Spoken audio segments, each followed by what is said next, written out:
Hello students. तो अब हम नया टॉपिक स्टार्ट करेंगे जिसका नाम है थर्मोडायनेमिक्स। तो thermodynamics one of the most important topics होता है फिजिकल केमिस्ट्री का।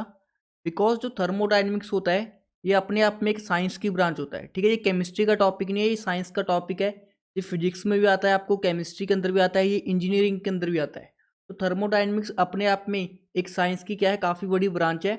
और हमारे एग्जाम पॉइंट ऑफ व्यू से इसका काफ़ी वेटेज रहता है। ठीक है, हर साल अप्रॉक्सीमेटली ये 2 क्वेश्चन तो डेफिनेटली इस चैप्टर से आते हैं। और क्वेश्चन ईजी होते हैं अगर हम प्रॉपरली कॉन्सेप्ट को अंडरस्टैंड करके चलेंगे। इस चैप्टर को पढ़ने के आपके 2 बेनिफिट्स होंगे। जिन स्टूडेंट्स के पास फिजिक्स है उनको वहाँ पे भी ये चैप्टर हेल्पफुल होगा, और केमिस्ट्री में तो हेल्पफुल होने वाला ही है। अब पहले थर्मोडायनेमिक्स हम पढ़ते क्यों हैं इसकी मैं आपको इंपॉर्टेंस बताता हूँ। हमें पता है केमिस्ट्री में हम केमिकल रिएक्शंस करवाते हैं। अब कोई केमिकल रिएक्शन होगी या नहीं होगी, मतलब किसी रिएक्शन की फिजिबिलिटी को कि रिएक्शन होगी या नहीं होगी, उसको कौन बताता है हमारे पास? थर्मोडायनेमिक्स बताता है। मतलब feasibility of reaction, feasibility of reaction कि रिएक्शन होगी या नहीं होगी, उसका आइडिया कौन देगा हमें? थर्मोडायनेमिक्स देगा। तो मैं आपको आगे पढ़ाऊंगा गिब्स फ्री एनर्जी। अगर गिब्स फ्री एनर्जी की वैल्यू नेगेटिव होती है तो रिएक्शन हो जाती है। उसके बाद सेकंड हमें एक्सटेंट ऑफ रिएक्शन का आइडिया देता है, मतलब रिएक्शन कितनी एक्सटेंट तक होगी, एक्सटेंट ऑफ रिएक्शन, उसका आइडिया हमें कौन देता है? थर्मोडायनेमिक्स देता है। तीसरा सबसे important, efficiency of a process, efficiency of the process, efficiency of the process.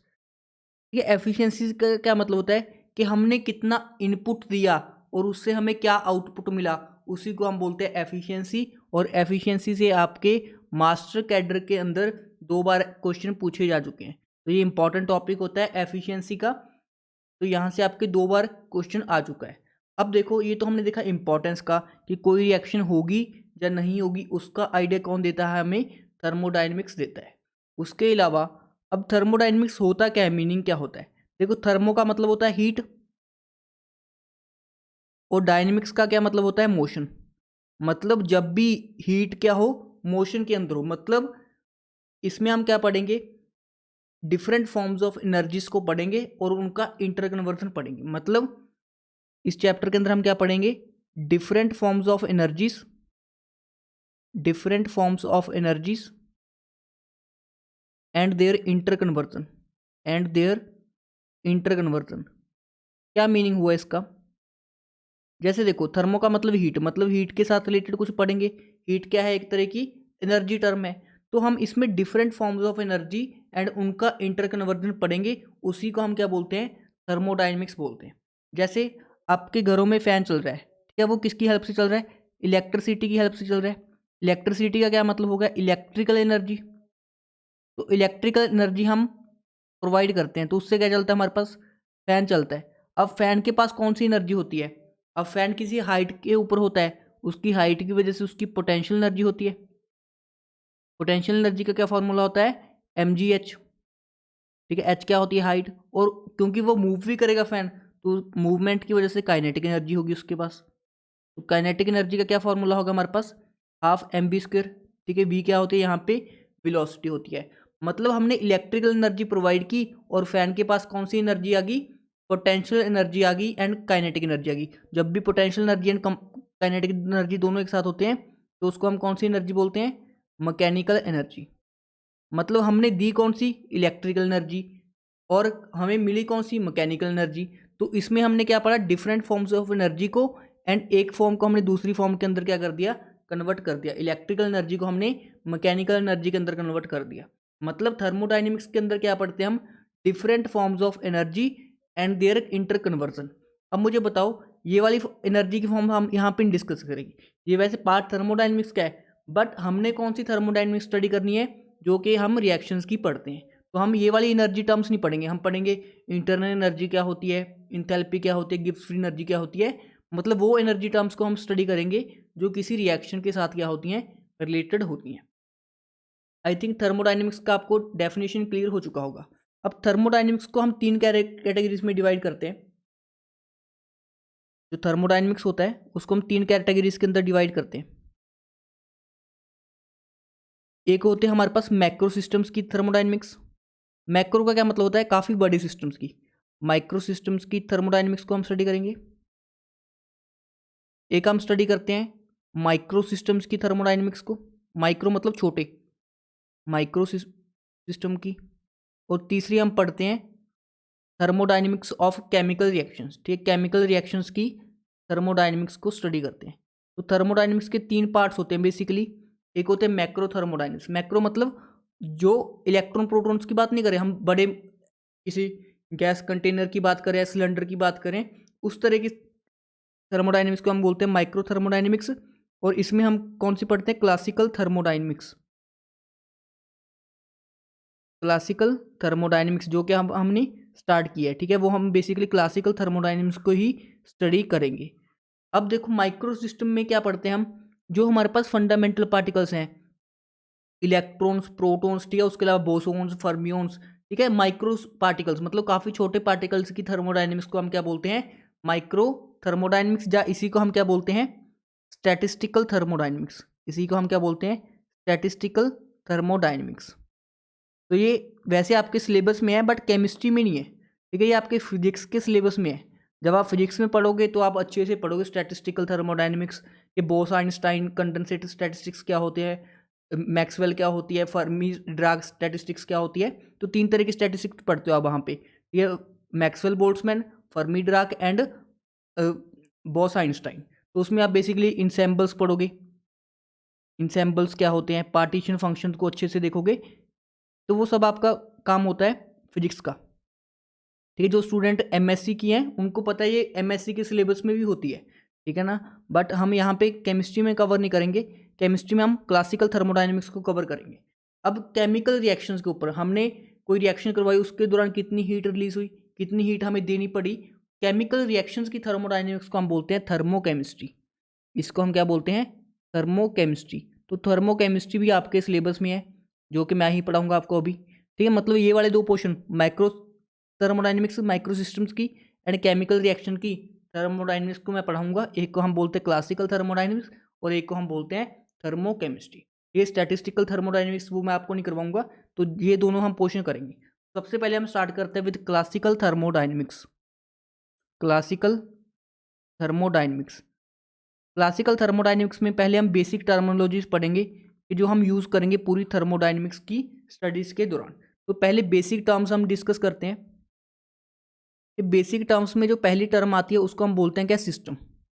ये सिस्टम क्या होता है, अब जिस भी चीज़ को थर्मोडाइनमिक स्टडी के लिए यूज़ कर रहे हो डेट इज सिस्टम। ये the part of universe, the part of universe under thermodynamic investigation, the part of universe under thermodynamic investigation is called system। ठीक है, इसका क्या मतलब हुआ, ये यूनिवर्स का वो पार्ट जिसको हम थर्मोडाइनमिक स्टडी के लिए चूज करें। वो कुछ भी हो सकता है, जैसे मेरे पास एक कंटेनर है, कंटेनर के अंदर मैंने गैस फिल कर दी, अब मैं ऊपर से प्रेशर लगा रहा हूँ, ये ऊपर से मैंने प्रेशर लगाया, तो प्रेशर इंक्रीज करने पे गैस पे क्या इफेक्ट पड़ रहा है, मतलब मैं सिलेंडर गैस सिस्टम को स्टडी कर रहा हूँ, तो मेरे लिए ये क्या हो जाएगा, सिस्टम हो जाएगा। तो सिस्टम कुछ भी हो सकता है जिसकी हम थर्मोडाइनमिक स्टडी के लिए यूज़ करते हैं, उसका हम क्या बोलते हैं, सिस्टम बोलते हैं। तो सिस्टम के अलावा बाकी सब क्या होता है, सिस्टम के अलावा बाकी सब क्या होता है, सराउंडिंग होता है। तो सराउंडिंग क्या बोलेंगे हम, except system, except system everything is surrounding. ठीक है, सिस्टम के अलावा बाकी सब हमारे लिए क्या होगा, सराउंडिंग होगा। तो यहाँ से हम ऐसा बोल सकते हैं कि यूनिवर्स 2 चीज़ों से मिलके बना होगा, एक होगा हमारे पास सिस्टम और दूसरा होगा सराउंडिंग। तो यूनिवर्स है जो हमारे पास, वो सिस्टम प्लस सराउंडिंग से मिलके बना होगा। तो universe is made up of system and surrounding. अब देखो नेक्स्ट जो टॉपिक बनता है हमारे पास, different types of system, types of system. ठीक है, 3 तरह के हम सिस्टम पढ़ते हैं। पहला होता है हमारे पास ओपन सिस्टम, ओपन सिस्टम। दूसरा होता है हमारे पास क्लोज सिस्टम और तीसरा होता है हमारे पास आइसोलेटेड सिस्टम, आइसोलेटेड सिस्टम। ठीक है, 3 तरह के सिस्टम को हम स्टडी करेंगे।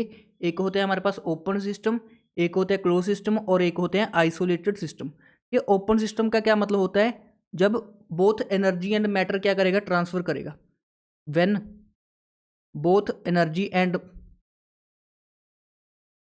Matter transfer between system and surrounding, ठीक है, सिस्टम एंड सराउंडिंग के बीच में, ठीक है, एनर्जी भी ट्रांसफर होगा एंड मैटर का भी ट्रांसफर होगा। इस तरह के सिस्टम का हम क्या बोलते हैं, ओपन सिस्टम बोलते हैं। जैसे सपोज करो मेरे पास ये कंटेनर है, एक कंटेनर के अंदर मैंने वाटर फिल किया हुआ है, अब मैंने बाहर से हीट देना चालू कर दिया, अब मेरे लिए ये कंटेनर क्या हो गया, एक सिस्टम हो गया, और सराउंडिंग से मैं क्या दे रहा हूँ, हीट दे रहा हूँ। तो ये जहाँ पे मैंने ये हीट दे रहा हूँ यहाँ से, ये मेरे लिए सराउंडिंग है, और जो कंटेनर है जिसके अंदर वाटर फिल किया गया है, ये मेरे लिए क्या है, सिस्टम है। तो जैसे ही मैंने हीट देना चालू किया, तो हीट कहाँ से, सिस्टम सराउंडिंग से सिस्टम को जाएगी, मतलब एनर्जी कहाँ से कहाँ जाएगी, सराउंडिंग से सिस्टम को जाएगी। अब सिस्टम में जो वाटर मॉलिक्यूल्स है वो बॉयल हो जाएंगे, बॉयल होने के बाद इवेपोरेट होना चालू कर देंगे। अब इवेपोरेशन से क्या होगा, जो सिस्टम से वाटर मॉलिक्यूल्स क्या होंगे, सराउंडिंग के अंदर चले जाएंगे, मतलब कुछ मास कम हो जाएगा वाटर का, मतलब मैटर का भी क्या हो रहा है, ट्रांसफर हो रहा है। ओपन सिस्टम में क्या हुआ, बेसिकली सराउंडिंग से सिस्टम को एनर्जी का ट्रांसफर हुआ, हमने एनर्जी दी बाहर से, और सिस्टम से सराउंडिंग की तरफ वाटर मॉलिक्यूल चले गए, मतलब मैटर का भी क्या हो गया, लॉस हो गया। मतलब जब एनर्जी एंड मैटर दोनों का ट्रांसफर होगा बिटवीन सिस्टम एंड सराउंडिंग, उसको हम क्या बोलेंगे, ओपन सिस्टम बोलेंगे। तो क्लोज सिस्टम में क्या होता है, ओनली एनर्जी ट्रांसफर होता है, ओनली एनर्जी ट्रांसफर। ये मतलब यहाँ पे मास ट्रांसफर नहीं होता, जब मैटर ट्रांसफर नहीं होता, सिर्फ क्या होता है, एनर्जी का ट्रांसफर होता है। ठीक है, मैंने सेम एग्जांपल लिया, ठीक है ना, इसको मैंने कंटेनर को क्लोज कर दिया। अब जब मैंने कंटेनर को क्लोज कर दिया, तो सराउंडिंग से सिस्टम को तो एनर्जी जा रही है, बट जो मैटर था, पहले जो मास था वाटर का, वो लॉस हो रहा था, बिकॉज वाटर के वेपर बन के वो इन्वायरमेंट में जा रहा था। बट अब जो हमने कंटेनर को क्लोज कर दिया, तो वाटर मॉलिक्यूल बाहर नहीं जा पाएंगे, मतलब मैटर का ट्रांसफर नहीं हो पाएगा। तो क्लोज सिस्टम का एग्जांपल क्या लिख सकते हैं हम, पहले ओपन सिस्टम का एग्जांपल लिख देते हैं हम। ओपन सिस्टम का क्या एग्जांपल हो जाएगा हमारे पास, boiling water in open container, boiling water in open container. तो ये किसका एग्जांपल हो जाएगा हमारे पास, ओपन सिस्टम का।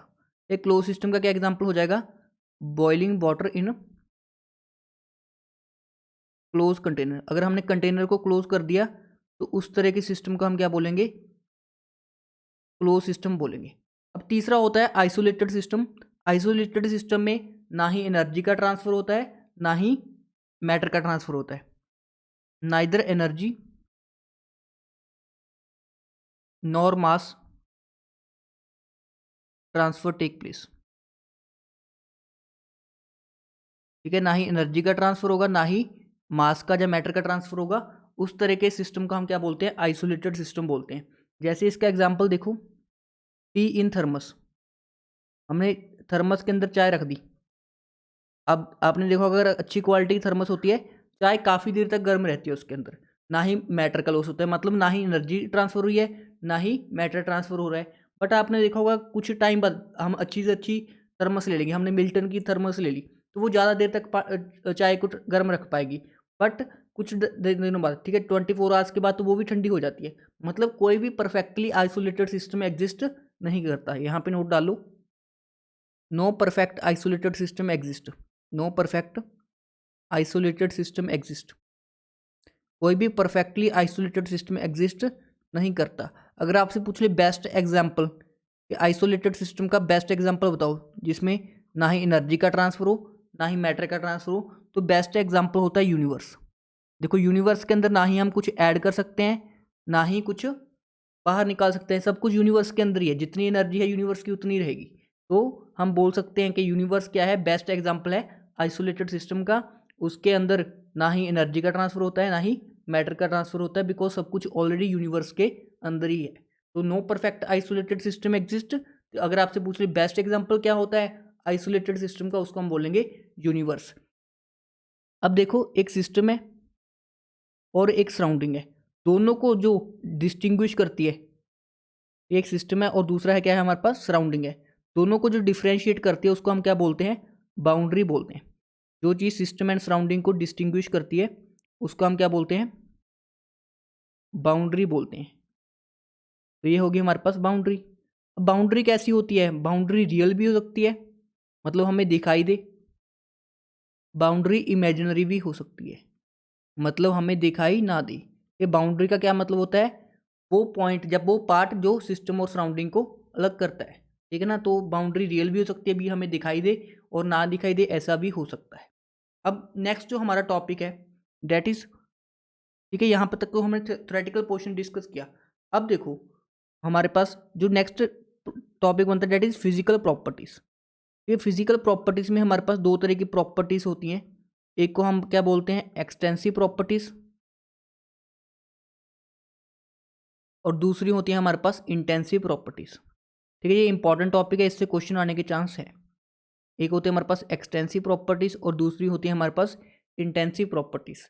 ये एक्सटेंसिव प्रॉपर्टीज क्या होती हैं, जो अमाउंट के ऊपर डिपेंड करती हैं, depend upon amount of substance, amount of substance. ठीक है, जो अमाउंट ऑफ सब्सटेंस के ऊपर डिपेंड करती हैं, उस तरह की प्रॉपर्टीज को हम क्या बोलते हैं, एक्सटेंसिव प्रॉपर्टीज बोलते हैं। और जो इंटेंसिव प्रॉपर्टी होती है, does not depend upon, does not depend upon amount of substance. ठीक है, अमाउंट ऑफ सब्सटेंस के ऊपर डिपेंड नहीं करती। ये कैसे, मैं समझाता हूँ आपको अभी, ठीक है ना। तो यहाँ पे हम डिटेल में डिस्कस करते हैं एक्सटेंसिव प्रॉपर्टीज को। यहाँ पे मैं लिख देता हूँ एक्सटेंसिव प्रॉपर्टीज, और यहाँ पे नीचे मैं लिख देता हूँ इंटेंसिव प्रॉपर्टीज। अब देखो आपको कुछ भी रटना नहीं है, सब कुछ लॉजिकल होता है। ठीक है, मेरे पास एक कंटेनर है सपोज करो, ठीक है, उसका मास है m, ये वॉल्यूम है v, नंबर ऑफ मोल्स है n, टेम्परेचर है T, डेंसिटी है इसमें कोई लिक्विड भरा हुआ है, उसकी डेंसिटी है d, उसके अलावा इसकी कंसंट्रेशन है m, मतलब मोलैरिटी है। उसके अलावा हम ले लेते हैं इसका टेम्परेचर हो गया, डेंसिटी होगी, मोलैरिटी होगी, इसकी एनर्जी ले लो, ठीक है, h कोई एनर्जी ले लो या E ले लो सिंपली, ठीक है, E इसकी एनर्जी है। ये मैंने कुछ वैल्यूज ली आपके सामने, एंड सपोज कर लो इंट्रोपी है S। ठीक है, ये हमने कुछ वैल्यूज ली। अब मैंने क्या किया, कंटेनर को हाफ कर दिया, मैंने कंटेनर को क्या किया, हाफ किया। क्या मास हाफ हो जाएगा, बिल्कुल, मास m/2 हो जाएगा। क्या वॉल्यूम भी हाफ हो जाएगा, वॉल्यूम भी हाफ हो जाएगा। मतलब मास भी अमाउंट के ऊपर डिपेंड कर रहा है, मतलब कंटेनर को अगर हमने हाफ किया तो प्रॉपर्टी भी हाफ हो रही है, मतलब वो अमाउंट के ऊपर डिपेंड कर रही है। तो जो प्रॉपर्टीज अमाउंट के ऊपर डिपेंड करती हैं उनको हम क्या बोलते हैं, एक्सटेंसिव प्रॉपर्टीज, लाइक मास। ठीक है, वॉल्यूम भी क्या हो गया हमारे पास, एक्सटेंसिव प्रॉपर्टी हो गया। उसके अलावा number of moles, number of moles भी क्या है, हाफ हो जाएंगे, तो नंबर ऑफ मोल्स भी क्या हो जाएगी हमारे पास, एक्सटेंसिव प्रॉपर्टी हो जाएगी, नंबर ऑफ मोल्स। उसके अलावा टेम्परेचर, मुझे बताओ, मैंने एक रॉड ली, उसको मैंने हीट कर दिया काफ़ी ज़्यादा, ठीक है, उसको मैंने हाफ कर दिया, क्या टेम्परेचर आधा हो जाएगा, बिल्कुल नहीं, टेम्परेचर तो उतना ही रहेगा। तो टेम्परेचर किस तरह की प्रॉपर्टी होगी हमारे पास, इंटेंसिव प्रॉपर्टी होगी, मतलब अमाउंट के ऊपर डिपेंड नहीं करती। तो टेम्परेचर के साथ जो भी हमारा बॉइलिंग पॉइंट होता है एंड फ्रीजिंग पॉइंट होता है, वो भी किस तरह की प्रॉपर्टीज हो जाएंगी, इंटेंसिव प्रॉपर्टी हो जाएंगी। बिकॉज देखो, आप कितना भी वाटर ले लो, ठीक है, चाहे आप छोटे से कंटेनर में वाटर ले लो, चाहे बड़े से कंटेनर में वाटर ले लो, वाटर बॉयल कब होगा, 100 डिग्री सेल्सियस पे होगा। तो मतलब अमाउंट से कोई लेना देना नहीं है, ठीक है, उसने 100 डिग्री सेल्सियस पे क्या होना है, बॉयल होना है एट 1 एटमोसफियर प्रेशर। इसलिए जो टेम्परेचर होता है वो किस तरह की प्रॉपर्टी होता है हमारे पास, इंटेंसिव प्रॉपर्टी होता है। डेंसिटी, भाई डेंसिटी तो सेम ही रहती है। अब वाटर की डेंसिटी हम 1 ग्राम/ml ले लेते हैं, वो ऐसा थोड़े कि कितने मर्जी अमाउंट हो, डेंसिटी हमेशा क्या रहती है, सेम रहती है, अमाउंट के ऊपर डिपेंड नहीं करती। तो डेंसिटी किस तरह की प्रॉपर्टी होगी हमारे पास, इंटेंसिव प्रॉपर्टी होगी। कंसंट्रेशन, ठीक है, कंसंट्रेशन का क्या मतलब होता है, मिठास। अगर मैंने एक सोल्यूशन बनाया तो चाहे मैं यहाँ से चम्मच ले लूँ चाहे यहाँ से चम्मच ले लूँ, अमाउंट के ऊपर तो डिपेंड ही नहीं करेगा, मिठास तो इक्वल ही होगी ना सबकी। तो यहाँ पे जो मोलैरिटी होती है, मतलब कंसंट्रेशन भी क्या होती है, इंटेंसिव प्रॉपर्टी होती है, मतलब अमाउंट के ऊपर डिपेंड नहीं करती। ये कंसंट्रेशन में कौन कौन सी वैल्यूज आ जाएंगी, मोलैरिटी, मोलैलिटी, ठीक है, नॉर्मेलिटी, जो भी कंसंट्रेशन टर्म्स हैं वो किस कैटेगरी के अंदर आ जाएंगी हमारे पास, इंटेंसिव प्रॉपर्टीज की कैटेगरी के अंदर आ जाएंगे। अब एनर्जी, अब मुझे बताओ एनर्जी एक्सटेंसिव होगी या इंटेंसिव होगी। अब मुझे बताओ, आप सपोज करो रात को डिनर के अंदर 4 रोटी खाते हो आप, सपोज करो, ठीक है ना, तो आपको 4 रोटी चाहिए, आपको तभी पूरी एनर्जी मिलती है, तभी आप काम कर पाते हो। अगर आपको एक दिन 1 रोटी दे दी जाए, मतलब अमाउंट कम दे दी जाए, क्या आपकी उतनी एनर्जी होगी, नहीं होगी। मतलब जो एनर्जी होती है वो अमाउंट के ऊपर डिपेंड करती है। तो जितनी भी एनर्जी टर्म्स होंगी हमारे पास, तो वो क्या होंगी, एक्सटेंसिव प्रॉपर्टीज होंगी, अमाउंट के ऊपर डिपेंड करेंगी। तो इसमें एनर्जी टर्म्स में हम कौन कौन सी एनर्जी टर्म्स पढ़ेंगे, एक पढ़ेंगे हम इंटरनल एनर्जी, इंटरनल एनर्जी, ठीक है, इंटरनल एनर्जी को हम रिप्रेजेंट करेंगे यू से। उसके अलावा हम पढ़ेंगे Gibbs free energy, Gibbs free energy जिसको हम रिप्रेजेंट करेंगे जी से। तो ये भी क्या होगी, हमारे पास एक्सटेंसिव प्रॉपर्टी होगी। उसके अलावा इंट्रोपी, ठीक है, इंट्रोपी रैंडमनेस होती है, अगर ज़्यादा पार्टिकल्स होंगे ज़्यादा रैंडमनेस क्रिएट करेंगे, तो इंट्रोपी भी क्या होगी हमारे पास, एक्सटेंसिव प्रॉपर्टी होगी। उसके अलावा इंथैल्पी, किसी बॉडी के हीट कंटेंट को हम इंथैल्पी बोलते हैं, एच से रिप्रेजेंट करेंगे, इंट्रोपी को हम एस से रिप्रेजेंट करेंगे। तो ये सारी क्या होती है हमारे पास, एक्सटेंसिव प्रॉपर्टीज होती हैं। उसके अलावा देखो जो इंटेंसिव प्रॉपर्टीज में हमारे पास कौन कौन सी आ जाएंगी, एक आपने पढ़ा होगा ईएमएफ, ईएमएफ क्या होता है, इलेक्ट्रोमोटिव फोर्स, जिसको हम ई सेल बोल देते हैं, जो आपको मैं पढ़ाऊंगा इलेक्ट्रोकेमिस्ट्री के अंदर। ये भी क्या होता है, इंटेंसिव प्रॉपर्टी होता है। उसके अलावा अगर हम बात करें, ठीक है, कॉफिशिएंट ऑफ फ्रिक्शन, ठीक है, आपने अगर फिजिक्स पढ़ी है तो वहाँ पे हम कॉफिशिएंट ऑफ फ्रिक्शन पढ़ते हैं। तो जितने भी कॉन्स्टेंट्स होते हैं वो सभी क्या होते हैं हमारे पास, इंटेंसिव नेचर के होते हैं। उसके अलावा रिफ्रैक्टिव इंडेक्स, कि जैसे आप ऑप्टिक्स पढ़ते हो तो वहाँ पे रिफ्रैक्टिव इंडेक्स पढ़ते हो, तो वो भी क्या होता है हमारे पास, इंटेंसिव प्रॉपर्टी होता है। आई थिंक ये वाली चीज़ें आपको क्लियर हो चुकी होंगी। उसके अलावा स्पेसिफिक रेजिस्टेंस, तो स्पेसिफिक रेजिस्टेंस भी क्या होती है हमारे पास, इंटेंसिव प्रॉपर्टी होती है। जिस भी वर्ड के आगे स्पेसिफिक लग जाए ना, वो सब क्या होते हैं, इंटेंसिव प्रॉपर्टीज होती हैं। तो ये हमें बेसिक आइडिया लग गया, हमें रटना नहीं है, हमने चीज़ को हाफ करके देखना है। अगर वो हाफ हो रही है तो इट मीन्स वो एक्सटेंसिव है, अदरवाइज क्या होगी, इंटेंसिव होगी। अब देखो जो एक्सटेंसिव प्रॉपर्टीज होती हैं, extensive properties are additive in nature, मतलब उनको हम ऐड कर सकते हैं, एडिटिव इन नेचर।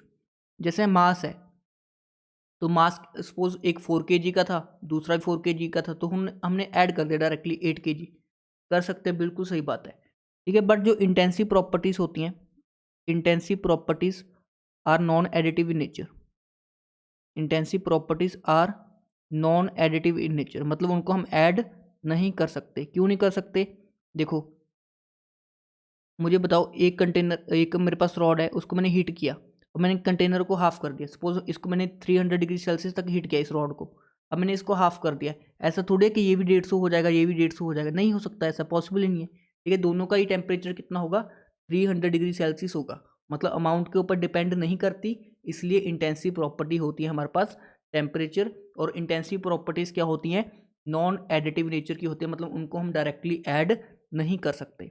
उसके अलावा अगर हम दो एक्सटेंसिव प्रॉपर्टीज ले, अगर हम दो एक्सटेंसिव प्रॉपर्टीज ले, उनको डिवाइड कर दें, तो हमारे पास दो एक्सटेंसिव प्रॉपर्टीज को डिवाइड करने पे हमें कौन सी प्रॉपर्टी मिलती है, इंटेंसिव प्रॉपर्टी मिलती है, ठीक है। दो एक्सटेंसिव प्रॉपर्टीज को डिवाइड करने पे हमें कौन सी प्रॉपर्टी मिलती है, इंटेंसिव प्रॉपर्टी मिलती है। एग्जाम्पल के थ्रू समझाता हूँ आपको। जैसे मेरे पास एग्जाम्पल है, ठीक है, मैंने लिया कंसंट्रेशन, जब मोलैरिटी ले लो, ये मोलैरिटी का क्या फॉर्मूला होता है भाई, number of moles of solute over volume solution, मतलब number of moles divide by volume. अब सपोज करो मैंने कंटेनर को हाफ कर दिया, कंटेनर को हाफ करने पे क्या होगा, देखो नंबर ऑफ मोल्स भी एक्सटेंसिव, वॉल्यूम भी एक्सटेंसिव। अगर मैं कंटेनर को हाफ कर दूंगा, नंबर ऑफ मोल्स भी हाफ हो जाएंगे, वॉल्यूम भी क्या हो जाएगा, हाफ हो जाएगा, बिकॉज दोनों क्या है, नंबर ऑफ मोल्स भी एक्सटेंसिव, वॉल्यूम भी क्या है, एक्सटेंसिव प्रॉपर्टी है। तो ओवरऑल रिजल्ट क्या आएगा, 2 से 2 कट जाएगा, और जो मोलैरिटी हमारी फिर से क्या रह जाएगी, NY रह जाएगी। मतलब कंटेनर को हाफ करने पे भी मोलैरिटी हमारी सेम रह रही है, मतलब अमाउंट के ऊपर डिपेंड ही नहीं कर रही, अमाउंट के ऊपर डिपेंड नहीं करी, तो मोलैरिटी किस तरह की प्रॉपर्टी होगी हमारे पास, इंटेंसिव प्रॉपर्टी होगी, इस तरह की प्रॉपर्टी होगी, इंटेंसिव प्रॉपर्टी होगी हमारे पास मोलैरिटी। सिमिलरली डेंसिटी देखो, ये डेंसिटी भी क्या होती है हमारे पास, इंटेंसिव प्रॉपर्टी होती है। डेंसिटी का क्या मतलब होता है, मास ओवर वॉल्यूम। अगर हमने कंटेनर का मास हाफ कर दिया, सपोज m/2 कर दिया, और वॉल्यूम भी हाफ हो जाएगा, तो ये दोनों क्या हैं, एक्सटेंसिव प्रॉपर्टीज हैं। अब 2 से 2 कट जाएगा, तो ये भी क्या बच जाएगी, m/v बच जाएगी। मतलब कंटेनर को हाफ करने पे, मतलब प्रॉपर्टी को हाफ करने पे भी क्या हो रही है, हमारी वैल्यू सेम रह रही है, मतलब अमाउंट के ऊपर डिपेंड ही नहीं कर रही। तो डेंसिटी भी किस तरह की प्रॉपर्टी होगी, हमारे पास इंटेंसिव प्रॉपर्टी होगी। आई थिंक सभी को क्लियर हो चुका होगा कि दो अगर हम एक्सटेंसिव प्रॉपर्टीज़ को डिवाइड करते तो हमें क्या मिलती है, इंटेंसिव प्रॉपर्टी मिलती है। आई थिंक इतना पार्ट आपको क्लियर हो गया होगा एक्सटेंसिव और इंटेंसिव प्रॉपर्टीज़ का। अब 3 टर्म्स हम यूज़ करते हैं। एक होते हैं हमारे पास हीट कैपेसिटी, एक टर्म होती है हमारे पास स्पेसिफिक हीट कैपेसिटी, और एक टर्म होती है हमारे पास मोलर हीट कैपेसिटी। ये 3 टर्म्स हम यूज़ करते हैं, heat capacity, specific heat capacity and molar heat capacity. ठीक है, हीट कैपेसिटी को हम रिप्रेजेंट करते हैं सिंपली सी से कर देते हैं। ये स्पेसिफिक हीट कैपेसिटी को हम सी से एस से रिप्रेजेंट कर देते हैं। ये मोलर हीट कैपेसिटी को हम रिप्रेजेंट कर देते हैं सी एम से। ठीक है, किसी बुक में अलग से रिप्रेजेंट कर सकते हैं, वो कोई इशू नहीं है। जिससे मैं पढ़ा रहा हूँ उसमें ये रिप्रेजेंटेशन यूज़ है। अब मुझे बताओ हीट कैपेसिटी का क्या मतलब होता है। ठीक है, मेरे पास कोई सब्सटेंस है, ये सब्सटेंस है। अब मैंने उस सब्सटेंस का जो टेम्परेचर है 1 डिग्री सेल्सियस से क्या करना है, इंक्रीज़ करना है। मैंने किसी सब्सटेंस का टेम्परेचर 1 डिग्री सेल्सियस से इंक्रीज़ करना है, जो मुझे हीट देनी पड़ेगी उसी को हम क्या बोलेंगे, हीट कैपेसिटी बोलेंगे। तो हीट कैपेसिटी का क्या मीनिंग हो जाएगा हमारे पास, it is the heat required, it is the heat required to change the temperature, to change the temperature by 1 degree Celsius. ठीक है, 1 डिग्री सेल्सियस से किसी ऑब्जेक्ट का टेम्परेचर इंक्रीज करने के लिए जो हमें हीट देनी पड़ती है उसको हम क्या बोलते हैं, हीट कैपेसिटी बोलते हैं। ठीक है ना, मतलब हमने ये ऑब्जेक्ट था कुछ टी टेम्परेचर पे, अब हमने उसको T+1 डिग्री सेल्सियस पे लेके जाना है, जो हमें हीट देनी पड़ेगी बाहर से, उसी को हम क्या बोलते हैं, हीट कैपेसिटी बोलते हैं। अब सपोज करो मेरे पास एक कोई कंटेनर है, उसको हमने, या कोई सिस्टम है कुछ भी है, इस सिस्टम को हमने क्यू हीट दी, हमने क्या करी, क्यू हीट दी, और उसका टेम्परेचर चेंज हो गया डेल्टा टी से, क्योंकि हमने हीट दी है तो टेम्परेचर तो चेंज होगा। अब मैंने क्यू हीट दी और डेल्टा टी टेम्परेचर चेंज हो गया, मतलब डेल्टा टी टेम्परेचर चेंज कब आ रहा है, जब हम क्यू हीट दे रहे हैं,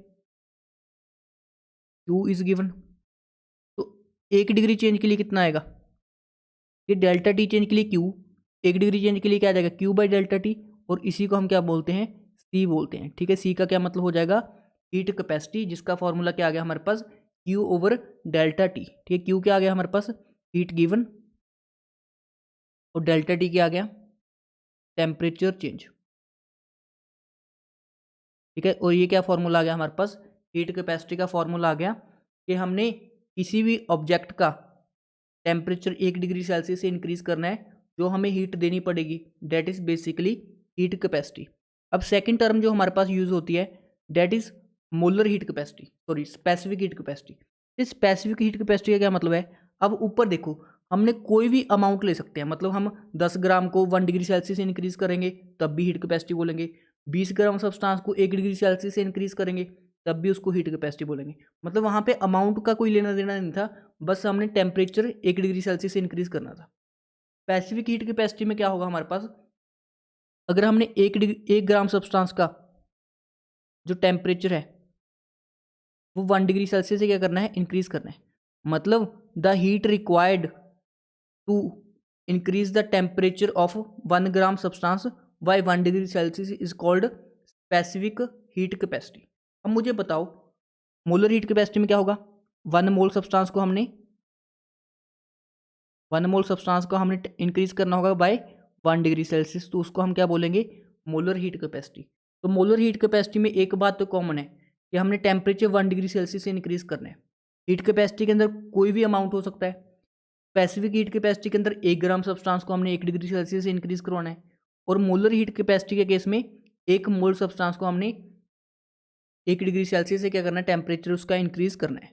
अब मुझे बताओ इस केस में हम कोई भी अमाउंट ले सकते हैं, मतलब अमाउंट के ऊपर डिपेंड कर रही है हीट कैपेसिटी, हम कोई भी 10 ग्राम ले सकते हैं, 20 ग्राम ले सकते हैं, तो अमाउंट के ऊपर डिपेंड कर रही है हीट कैपेसिटी, इसलिए इसको हम क्या बोलेंगे, एक्सटेंसिव प्रॉपर्टी बोलेंगे। इसको हम क्या बोलेंगे, एक्सटेंसिव प्रॉपर्टी बोलेंगे। अब स्पेसिफिक हीट कैपेसिटी में हमने अमाउंट को फिक्स कर दिया कि 1 ग्राम सब्सटेंस को ही हमने 1 डिग्री सेल्सियस से क्या करना है, इंक्रीज करना है। तो जो स्पेसिफिक हीट कैपेसिटी है वो क्या होगी हमारे पास, इंटेंसिव होगी, क्योंकि हमने अमाउंट को फिक्स कर दिया यहाँ पे, तो अमाउंट के साथ तो वेरी नहीं करेगी स्पेसिफिक हीट कैपेसिटी, बिकॉज हमने ऑलरेडी 1 ग्राम सब्सटेंस के लिए निकाली है।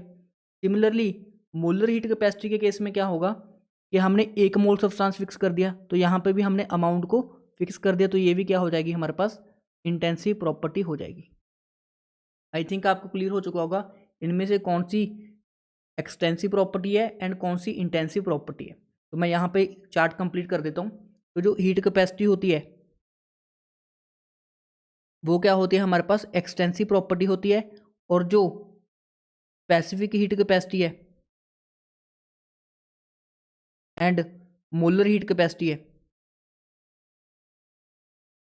वो क्या होती है हमारे पास इंटेंसिव प्रॉपर्टीज होती हैं। Specific heat capacity and molar heat capacity क्या होती है हमारे पास इंटेंसिव प्रॉपर्टी होती हैं।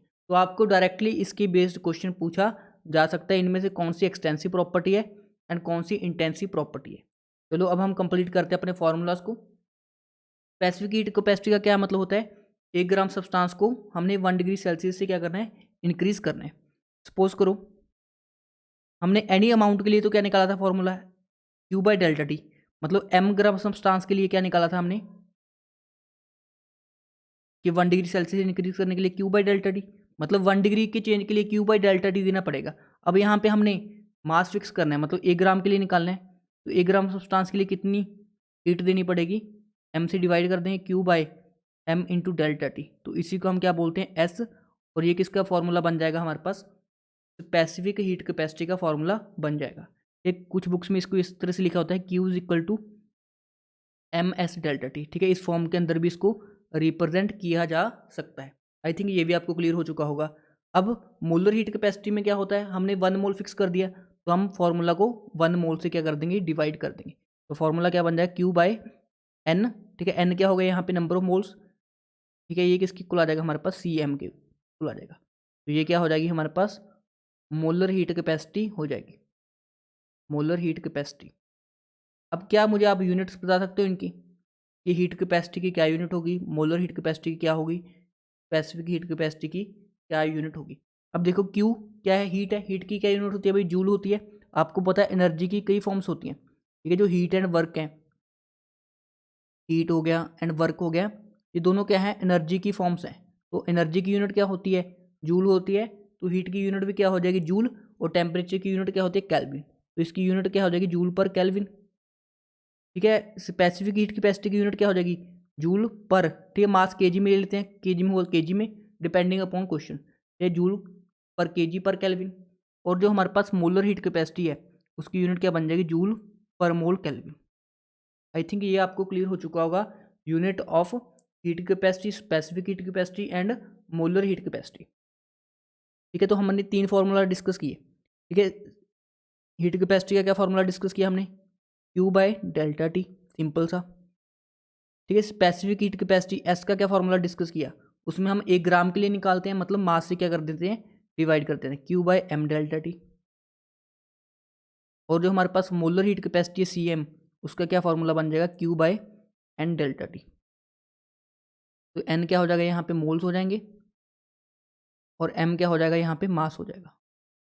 ये कुछ बुक्स में इसको ऐसा भी लिखा होता है, ठीक है, Q का क्या फॉर्मूला हो जाता है एम एस डेल्टा टी, ठीक है ना, और यहाँ पे ये Q का क्या फॉर्मूला हो जाएगा N C M delta T, ठीक है। आपको मीनिंग पता होना चाहिए कि एस से मैं स्पेसिफिक हीट कैपेसिटी को रिप्रेजेंट कर रहा हूँ, ये CM से मोलर हीट कैपेसिटी को रिप्रेजेंट कर रहा हूँ, और यहाँ पे क्या आ जाएगा Q is equal to C into delta T. तो C से मैं किसको रिप्रेजेंट करता हूँ हीट कैपेसिटी को, ठीक है। ये कन्वेंशन किसी बुक में अलग हो सकती है, किसी बुक में C से कुछ और रिप्रेजेंट कर सकते हैं, बट जिस बुक से मैं करवा रहा हूँ उसमें C को हीट कैपेसिटी, S को specific heat capacity and CM को मोलर हीट कैपेसिटी रिप्रेजेंट किया हुआ है। आई थिंक ये वाले फॉर्मूलाज आपको क्लियर हो चुके होंगे, और इनके बेस्ड आपसे डायरेक्टली क्वेश्चन भी पूछा जा सकता है, और इनमें से कौन सी एक्सटेंसिव प्रॉपर्टी होती है एंड कौन सी इंटेंसिव प्रॉपर्टी होती है, आई थिंक उसका आइडिया भी आपको प्रॉपरली हो चुका होगा। अब उसके बाद हम डिस्कस करते हैं थर्मोडायनेमिक वेरिएबल्स को, थर्मोडायनेमिक वेरिएबल्स को। ये थर्मोडायनेमिक वेरिएबल्स क्या होते हैं, वो वेरिएबल जो किसी स्टेट को डिफाइन करते हैं, ठीक है। क्या मीनिंग हुआ, वो वेरिएबल जो किसी स्टेट को रिप्रेजेंट कर रहे हैं। सपोज करो मेरे पास पहले कोई सिस्टम था A, या वो सिस्टम B पे चला गया, पहले इसका कुछ टेम्परेचर होगा प्रेशर होगा P1, वॉल्यूम होगा V1, टेम्परेचर होगा T1, मोल्स हो गए N1। अब वो दूसरी स्टेट पे चला गया, वहाँ पे प्रेशर था P2, वॉल्यूम था V2, टेम्परेचर था T2 एंड मोल्स से N2। तो थर्मोडाइनमिक वेरिएबल्स क्या होते हैं जिनकी वैल्यू चेंज होती रहती है। सपोज करो मैंने एक कंटेनर के अंदर गैस लिया, एक कंटेनर के अंदर गैस फिल की, ऊपर से मैंने प्रेशर लगा दिया, तो प्रेशर लगाऊंगा गैस क्या हो जाएगी, कंप्रेस होगी। तो गैस अगर कंप्रेस हो रही है उसका प्रेशर भी चेंज होगा, वॉल्यूम भी चेंज होगा, टेम्परेचर, कोई ना कोई फैक्टर तो चेंज होगा। तो वो फैक्टर जो किसी स्टेट को डिफाइन करते हैं, कि वो वेरिएबल्स जो किसी स्टेट को डिफाइन करते हैं, उनको हम क्या बोलते हैं, थर्मोडाइनमिक वेरिएबल्स। ये थर्मोडाइनमिक वेरिएबल्स का क्या मीनिंग हो गया हमारे पास, variables which define state of process. ठीक है, किसी प्रोसेस की जो स्टेट को रिप्रेजेंट कर रहे हैं, ठीक है, उनको हम क्या बोलते हैं, थर्मोडायनेमिक वेरिएबल्स। कौन कौन से होते हैं, pressure, volume, number of moles, temperature, उसके अलावा इंट्रोपी भी क्या होती है हमारे पास, थर्मोडायनेमिक वेरिएबल्स होती है। ठीक है, एक होती है हमारे पास, एक टर्म होती है हमारे पास प्रोसेस। ठीक है, प्रोसेस का क्या मीनिंग होता है कि जब कोई भी फंक्शन है जो हमारी स्टेट, एक स्टेट से दूसरी स्टेट पे जाती है, सपोज हम प्रेशर वर्सेस वॉल्यूम देख लेते हैं। ठीक है, कुछ इस तरह का ग्राफ था बॉयल्स लॉ का, एट कांस्टेंट NOT को हमने कांस्टेंट कर दिया था वहाँ पे। अब देखो यहाँ पे सपोज करो प्रेशर था P1 एंड वॉल्यूम था V1। ठीक है, यहाँ पे प्रेशर है P2 एंड वॉल्यूम है V2। मतलब जब भी कोई स्टेट चेंज होती है, एक स्टेट से दूसरी स्टेट में जाते हैं, ठीक है, उसी को हम क्या बोलते हैं, प्रोसेस बोलते हैं। ये प्रोसेस का क्या मतलब हो गया, इफ सिस्टम, ठीक है, अगर हमारा system goes from one state to another state. ठीक है, अगर हम एक स्टेट से दूसरी स्टेट के ऊपर जाते हैं तो उसको हम क्या बोलते हैं, प्रोसेस बोलते हैं। If system goes from one state to another state is called process. ये प्रोसेस भी हमारे पास कई तरह के होते हैं, उनको हम स्टडी करेंगे। उससे पहले हम डिस्कस करते हैं, जो हमारे पास प्रोसेस है वो दो तरह के होते हैं। एक तरह से एक होता है साइक्लिक प्रोसेस और एक होता है हमारे पास non cyclic process. Non cyclic process, ये साइक्लिक प्रोसेस का क्या मतलब है कि हमने कोई प्रोसेस किया, ए से बी गए, बी से सी गए, और जो इनिशियल एंड फाइनल स्टेट है वो क्या होगी, सेम होगी। इस साइक्लिक प्रोसेस का क्या मतलब होता है, if initial and final state are same. ठीक है ना, इसमें मैं आपको कार्नोट साइकिल पढ़ाऊंगा, तो वो भी क्या होता है, एक तरह का साइक्लिक प्रोसेस होता है, कार्नोट साइकिल। एग्जाम्पल लिख लो कि ये आपको डिस्कस करेंगे हम चैप्टर के आगे। तो यहाँ पे होता क्या है बेसिकली, जैसे मैंने पहले एक स्टेट थी मेरे पास ए से मैं बी पे गया, फिर बी से मैं सी पे गया, ठीक है, सी से मैं फिर से ए पे आ गया, तो ए से बी गया, बी से सी गया, सी से ए आ गया। मतलब यहाँ से स्टार्ट किया था, वहीं पे क्या आ गया, दोबारा से आ गया। मतलब इनिशियल एंड फाइनल स्टेट क्या है, सेम है। तो इसी तरह के प्रोसेस को हम क्या बोलते हैं, साइक्लिक प्रोसेस बोलते हैं। अब मुझे बताओ नॉन साइक्लिक में क्या होगा, if initial and final state are not same. अगर initial and final state same नहीं है तो उस तरह के प्रोसेस को हम क्या बोलेंगे, नॉन साइक्लिक प्रोसेस बोलेंगे। जैसे कि मेरे पास हम ए से बी गए, तो इनिशियल एंड फाइनल स्टेट क्या है, डिफरेंट है, तो इस तरह के प्रोसेस को हम क्या बोलते हैं, नॉन साइक्लिक प्रोसेस बोलते हैं। अब प्रोसेस भी आगे हमारे पास कई तरह के होते हैं। ये बेसिकली 5 कैटेगरीज होती हैं प्रोसेस की। एक होता है हमारे पास आइसोथर्मल प्रोसेस, आइसोथर्मल प्रोसेस। एक होता है हमारे पास आइसोबारिक प्रोसेस। एक होता है हमारे पास आइसोकोरिक प्रोसेस।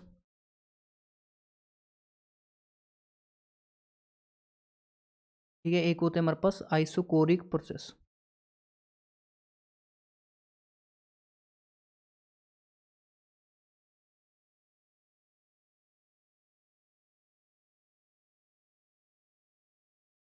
ठीक है, एक होता है हमारे पास एडियाबेटिक प्रोसेस और एक होता है हमारे पास quasi static process, quasi static process. ठीक है, आइसोथर्मल, ठीक है, नाम से क्लियर है, आइसो मीन सेम और थर्मल मीन टेम्परेचर। ठीक, वो प्रोसेस जो कांस्टेंट टेम्परेचर के ऊपर होता है उसको हम क्या बोलते हैं, आइसोथर्मल प्रोसेस बोलते हैं, जो कांस्टेंट टेम्परेचर के ऊपर होता है। जैसे हमने बॉयल्स को पढ़ा था, पी वर्सेस वी का ग्राफ पढ़ा था हमने, ये वो कहाँ पे था, number of moles and temperature को हमने क्या कर दिया था, कांस्टेंट कर दिया था, तो वो भी क्या हो गया हमारे पास, एक तरह का आइसोथर्मल प्रोसेस हो गया। और वहाँ पे हमने ग्राफ पढ़ा था, कुछ इस नेचर का हमारे पास ग्राफ आता है। अब मुझे बताओ, अगर ये इनिशियल टेम्परेचर T1 है तो फाइनल टेम्परेचर T2 है, तो टेम्परेचर तो कांस्टेंट रहेगा पूरे प्रोसेस के दौरान, तो T1 किसके इक्वल आ जाएगा, T2 के इक्वल आ जाएगा। मतलब अगर हम चेंज निकालें, डेल्टा टी क्या आ जाएगा, जीरो आ जाएगा। चलो ये बात तो सही है, डेल्टा टी क्या होता है, जीरो होता है। बट डेल्टा टी जीरो होने से कोई प्रोसेस आइसोथर्मल हो जाएगा, ये कोई कंडीशन जरूरी नहीं होती। अगर हमारे पास if delta T is equal to zero then it is isothermal. अगर आपसे ये पूछ ले then it is isothermal process, ठीक है। ये हो भी सकता है, नहीं भी हो सकता, ठीक है ना। देखो कैसे, मैं एक्सप्लेन करता हूँ। जो भी आइसोथर्मल प्रोसेस होता है उसमें हर एक पॉइंट के ऊपर, हर एक पॉइंट के ऊपर क्या होता है, टेम्परेचर कांस्टेंट होता है। मतलब देखो इनिशियल एंड फाइनल पे तो वैसे भी चेंज हो सकता है कि इनिशियल भी और फाइनल कोइंसिडेंटली सेम आ जाए, बट जो आइसोथर्मल प्रोसेस होता है उसमें हर एक पॉइंट पे, यहाँ पे भी टेम्परेचर कांस्टेंट, यहाँ पे भी, कहीं पे भी हम देख लें टेम्परेचर क्या होगा, कांस्टेंट होगा। मतलब डेल्टा टी तो जीरो होता ही है, डी टी भी क्या होगा, जीरो होगा। मतलब स्मॉल चेंज इन टेम्परेचर, मतलब कर्व के दौरान हर एक पॉइंट पे टेम्परेचर क्या रहता है, कांस्टेंट होता है। ये डेल्टा टी जीरो क्या रिप्रेजेंट कर रहा है कि इनिशियल एंड फाइनल स्टेट के ऊपर टेम्परेचर सेम है, बट ऐसा नहीं होता आइसोथर्मल में। प्रोसेस में हर एक स्टेप के दौरान क्या होता है, टेम्परेचर कांस्टेंट होता है। मतलब डेल्टा टी भी जीरो होता है, डी टी भी क्या होता है, जीरो होता है ड्यूरिंग अ आइसोथर्मल प्रोसेस। ये आइसोबारिक का क्या मतलब है, बार किसकी यूनिट होती है, प्रेशर की, तो यहाँ पे क्या हो जाएगा, प्रेशर कांस्टेंट हो जाएगा। मतलब डी पी भी क्या हो जाएगा, जीरो, एंड डेल्टा पी भी क्या हो जाएगा, जीरो हो जाएगा, ठीक है। आइसोकोरिक प्रोसेस का क्या मीनिंग होता है, जब वॉल्यूम हमारे पास क्या होता है, कांस्टेंट होता है। जब वॉल्यूम कांस्टेंट होता है तो उस तरह के प्रोसेस को हम बोलते हैं आइसोकोरिक प्रोसेस। मतलब इस केस में डेल्टा वी भी जीरो हो जाएगा एंड डी वी भी क्या हो जाएगा, जीरो हो जाएगा। अब नेक्स्ट है हमारे पास एडियाबैटिक प्रोसेस। ये एडियाबैटिक प्रोसेस का क्या मीनिंग होता है, ये वो प्रोसेस जिसके अंदर ना ही कोई हीट जारी हो और ना ही हीट बाहर निकल रही हो। ये उस तरह के प्रोसेस में जिसमें नो हीट ट्रांसफर, कोई किसी तरह का हीट ट्रांसफर नहीं हो रहा हो, उसके प्रोसेस को हम बोलते हैं एडियाबैटिक प्रोसेस। ये एडियाबैटिक प्रोसेस में क्या होता है, no heat transfer between system and surrounding. ये वो प्रोसेस जिसके अंदर सिस्टम एंड सराउंडिंग के बीच में कोई हीट ट्रांसफर नहीं होता, उसको हम बोलते हैं एडियाबैटिक प्रोसेस। ये क्वासी-स्टैटिक प्रोसेस का क्या मीनिंग होता है, जो काफ़ी स्लोली होते हैं। Those process which occurs very slowly are called quasi static process. Those process which occurs very slowly are called quasi static process. Quasi static process, ठीक है। इसमें मैं आपको रिवर्सिबल प्रोसेस पढ़ाऊंगा। जो रिवर्सिबल प्रोसेस होते हैं वो बेसिकली क्वासी स्टैटिक प्रोसेस होते हैं। तो जब मैं आपको रिवर्सिबल एंड इरिवर्सिबल प्रोसेस पढ़ाऊंगा तब क्वासी स्टैटिक प्रोसेस का आइडिया दूंगा। आई थिंक आपको डिफरेंट टाइप्स ऑफ प्रोसेस का आइडिया हो चुका होगा। अब नेक्स्ट हम डिस्कस करते हैं थर्मोडाइनमिक फंक्शंस को। थर्मोडाइनमिक फंक्शंस को, ठीक है। थर्मोडाइनमिक फंक्शंस हमारे पास दो तरह के होते हैं। एक होता है हमारे पास पाथ फंक्शन और दूसरे होते हैं हमारे पास स्टेट फंक्शन। ये पाथ फंक्शन का क्या मतलब होता है, which depends upon path followed. ये जो पाथ फॉलोड के ऊपर डिपेंड करते हैं, उस तरह के प्रोसेस, उस तरह के फंक्शंस को हम क्या बोलते हैं, पाथ फंक्शन बोलते हैं। और हमारे पास दो ही पाथ फंक्शन होते हैं, एक होता है हीट और एक होता है वर्क। तो हमारे पास दो ही पाथ फंक्शन है, एक है heat and work. We have two path functions. दो पाथ फंक्शंस होते हैं हमारे पास, एक होता है हीट एंड एक होता है वर्क। जो स्टेट फंक्शंस होते हैं वो कौन से होते हैं, which depends only and only on, which depends only and only on initial and final state, initial and final state are called state function। ये मतलब उनको कौन से पाथ के थ्रू गए उससे कोई लेना देना नहीं है, वो सिर्फ देखेंगे क्या, इनिशियल एंड फाइनल वैल्यू को। तो मैं एग्जांपल से समझाता हूँ। सपोज मेरे पास कोई ए स्टेट है, ए स्टेट से हम बी स्टेट पे गए, ठीक है, सपोज करो ये मेरे पास पाथ नंबर 1 है, ये पाथ है।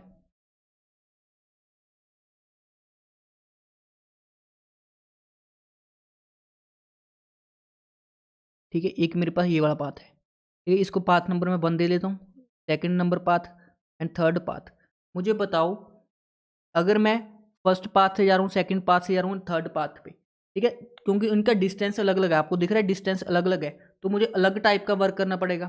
ठीक है ना, अगर मैं आप देखो, अगर शॉर्टेस्ट रास्ते से जाऊँगा, सेकंड वाला शॉर्टेस्ट है, तो उससे मेरे को कम वर्क करना पड़ेगा। अगर मैं लॉन्ग रूट यूज़ करूँगा तो मेरे को ज़्यादा वर्क करना पड़ेगा। मतलब जो हीट एंड वर्क होते हैं वो पाथ, कौन से पाथ के थ्रू गए हो उसके ऊपर डिपेंड करते हैं, इसलिए हम इनको क्या बोलते हैं, पाथ फंक्शंस बोलते हैं।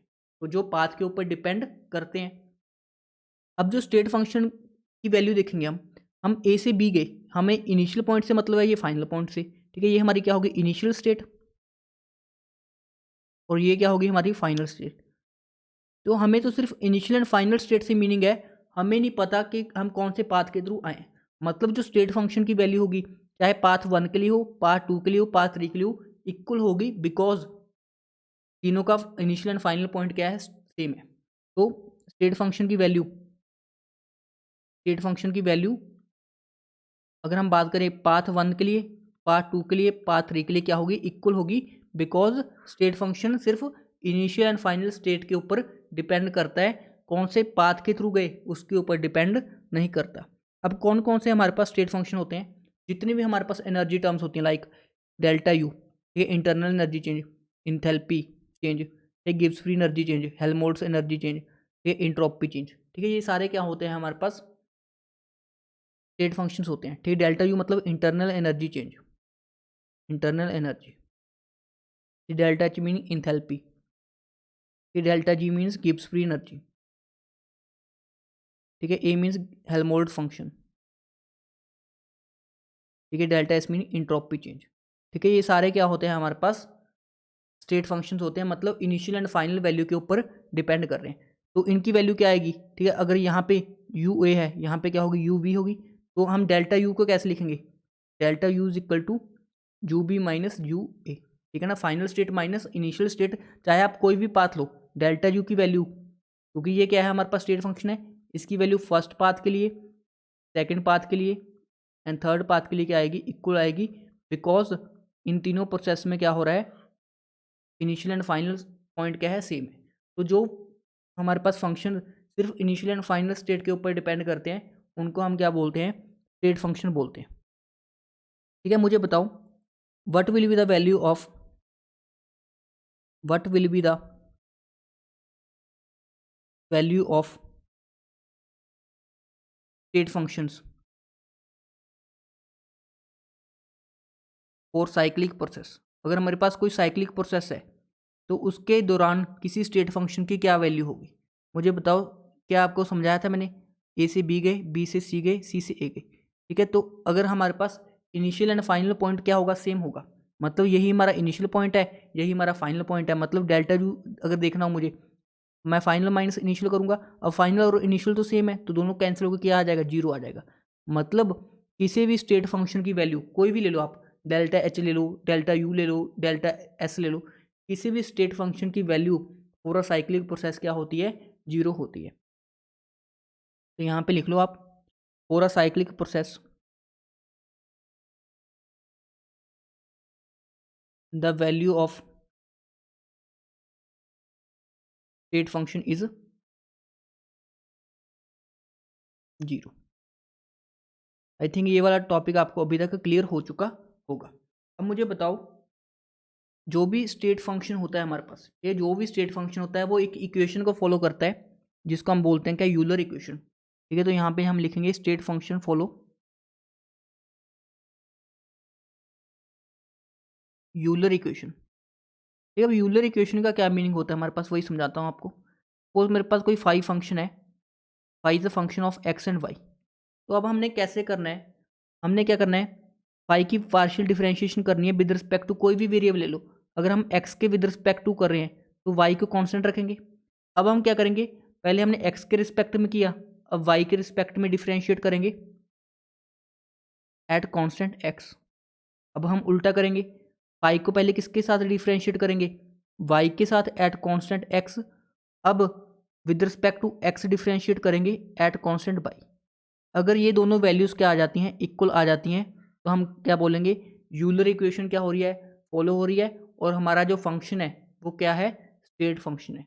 जो भी स्टेट फंक्शन होते हैं वो किसको फॉलो करते हैं, यूलर इक्वेशन को फॉलो करते हैं। ये क्या होती है, यूलर इक्वेशन होती है।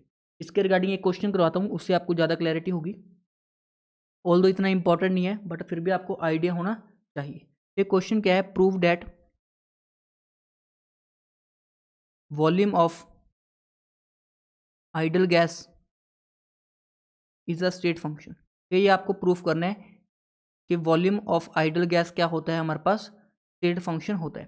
तो इसके लिए मैं क्या करूँगा, मुझे पता है जो वॉल्यूम होता है किसके ऊपर डिपेंड करता है, प्रेशर के ऊपर एंड टेम्परेचर के ऊपर। तो हम लिखेंगे volume is a function of, ये वॉल्यूम किसका फंक्शन हो जाएगा, टेम्परेचर का एंड प्रेशर का। ये volume is a function of temperature and pressure. तो अगर हम वॉल्यूम का चेंज पहले किसके रिस्पेक्ट में, टेम्परेचर के साथ करते हैं एट कांस्टेंट पी। ये मैंने टेम्परेचर के साथ चेंज लिया एट कांस्टेंट पी। अब हम डिफरेंशिएशन करेंगे with respect to p at constant t. अगर ये वैल्यू इक्वल आ जाती है, पहले हम डिफरेंशिएशन करेंगे v का with respect to p at constant t, ठीक है ना। एक वेरिएबल के साथ करना है, दूसरा कांस्टेंट रखना है। अब हमने जिसको कांस्टेंट रखा उसके रिस्पेक्ट में करेंगे एट कांस्टेंट, ठीक है, p। तो अगर ये दोनों वैल्यूज इक्वल आ जाती हैं तो हम क्या करेंगे, बोलेंगे कि यूलर इक्वेशन फॉलो हो रही है, और जो वॉल्यूम हो जाएगा किसी आइडल गैस का वो स्टेट फंक्शन हो जाएगा। अब आइडल गैस इक्वेशन क्या होती है, p v is equal to n r t. तो यहाँ से v की वैल्यू क्या आ जाएगी, n r t by p, ठीक है ना। अब हम देखते हैं, प्रूफ करने की कोशिश करते हैं। तो अब हम इसको डिफरेंशिएट कैसे करेंगे वो मैं आपको देता हूँ आइडिया। पहले हम del B by del t at constant p निकाल लेंगे। पहले हम क्या निकालते हैं, del B by del t at constant p. इसकी वैल्यू किसकी इक्वल आ जाएगी, ये v की वैल्यू क्या है, n r t by p. तो अगर हम पुट करें del by del t of n r t by p, ठीक है, ये वैल्यू पुट की मैंने। ठीक, पी तो कांस्टेंट है, बाहर आ जाएगा, जो जो कांस्टेंट टर्म्स हैं वो तो बाहर आ जाएंगी। तो क्या आ जाएगा, एन आर बाई पी तो बाहर आ जाएगा।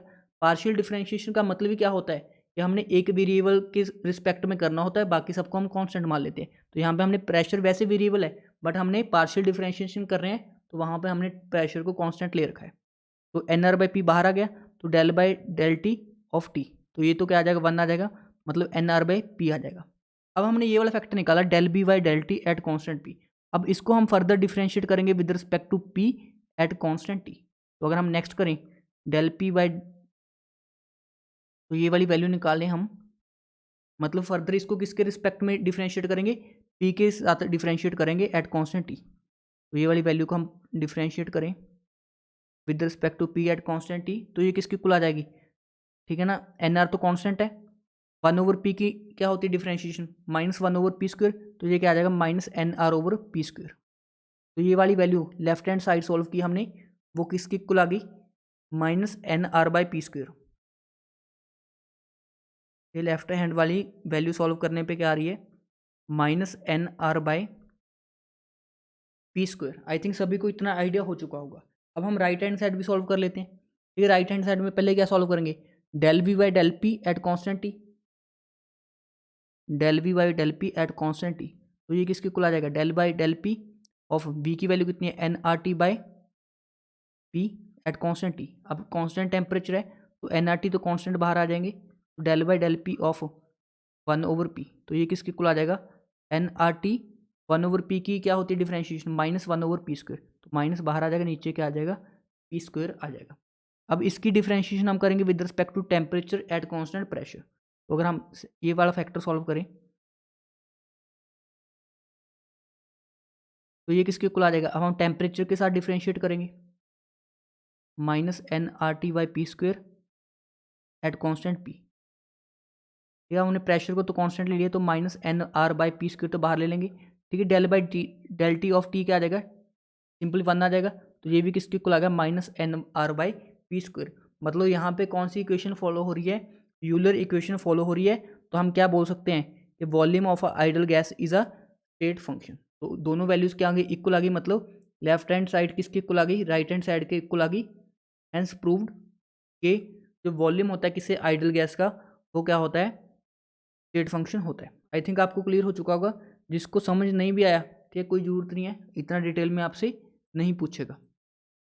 नेक्स्ट लिखो, ठीक है, BTS। ये BTS का क्या मतलब होता है? Born thermodynamics square. ये बहुत ही इंपॉर्टेंट टॉपिक है आपका। ये फिजिक्स में भी काम आएगा, केमिस्ट्री में भी काम आएगा, केमिस्ट्री में थर्मोडायनेमिक्स में भी काम आएगा, इलेक्ट्रोकेमिस्ट्री में भी काम आएगा। इस टॉपिक को आपको अच्छे से समझ लो, ठीक है, बहुत ज़्यादा हेल्पफुल मिलेगा। और एक क्वेश्चन इसके बेस्ड आपको डायरेक्टली बेशक फिजिक्स में मिल जाए या केमिस्ट्री में मिल जाए, कन्फर्म क्वेश्चन आना है इसको। अब मुझे बताओ, हमारे पास कुछ होती है एनर्जी टर्म्स। एनर्जी टर्म्स होती है हमारे पास कुछ, जिनको हम क्या बोलते हैं? केमिकल पोटेंशियल्स बोल देते हैं, जिनको हम क्या बोलते हैं? केमिकल पोटेंशियल्स, ठीक है ना। ये कौन कौन सी एनर्जी टर्म्स होती है हमारे पास? गिब्स फ्री एनर्जी G, ठीक है, enthalpy H, internal energy U and Gibbs Helmholtz function A। ठीक है, ये सारी क्या होती है हमारे पास? एनर्जी टर्म्स होती हैं। एक होता है हमारे पास थर्मोडायनेमिक वेरिएबल्स, एक होता है हमारे पास थर्मोडायनेमिक वेरिएबल्स, ठीक है। थर्मोडायनेमिक वेरिएबल्स में कौन कौन से आते हैं हमारे पास? Temperature, pressure, volume and entropy. ये क्या होते हैं हमारे पास? Thermodynamic variables. अब इनके बीच में हमने डिफरेंट डिफरेंट तरह के रिलेशंस निकालने हैं यूजिंग बोर्न थर्मोडायनेमिक स्क्वायर। अब देखो, हमें मैक्सवेल जो स्क्वायर है वो बनाना आना चाहिए, ठीक है। उसके लिए क्या करना है? आपको एक बक्सा बनाना है, ये इस तरह स्क्वायर बनाना है, इसके इस तरह से एरो लगा देने हैं, ठीक है। आपको एक कोड याद रखना है, सत्य, प्रकाश, वेरी टायर्ड। तो सबसे पहले आपको लेना है सत्या से S, प्रकाश, प्रेशर, वेरी टायर्ड, ठीक है। इस तरह से लिखना है SPVT। उसके बाद लिखना है हे गॉड AU, AU, ठीक है ना। तो आपने लिखना है यहाँ पे HGAU, ठीक है। इस जो हमारा स्क्वायर है, इससे हम काफ़ी सारे क्वेश्चंस को इजीली सॉल्व कर पाएंगे। तो आपको एक दो बार प्रैक्टिस करना है स्क्वायर को बनाने का। ट्रिक याद रखने, सत्य, Prakash, very tired, hey God AU। एक दो बार इसको प्रैक्टिस करो, उससे आपको ईजिली बना पाओगे। अब इसकी हेल्प से हम करेंगे क्या? पहले हम निकालते हैं, ये मैं फिर से ड्रॉ करता हूँ, सत्य, Prakash, very tired, hey God AU, ठीक है। एक एरो मैंने इस तरफ लगा दिया और दूसरा एरो मैंने इस तरफ लगा दिया। अब हमें निकालना है चेंज इन एनर्जी, ठीक है। सबसे पहले हम क्या निकालेंगे? Change in energy terms. Change in energy terms मतलब हम किस किस के एक्सप्रेशन निकाल सकते हैं इससे? DH का,